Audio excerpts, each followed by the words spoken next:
Guys, ito ang ating hobby, overtime na naman sa work. Yan ang ating napakasipag na asawa. Ayan.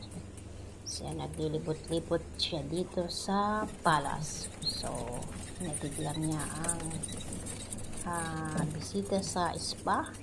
So, ayan, nag-ikot-ikot na siya dito sa palace, mga kapatid.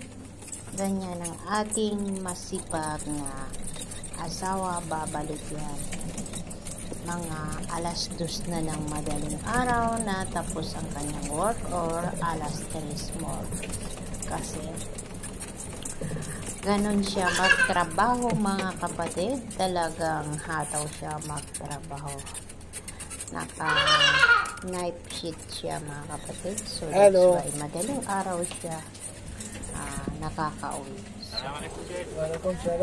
Responsableng asawa yan, mga kapatid. Kahit may sakit, talagang pumapasok yan sa trabaho.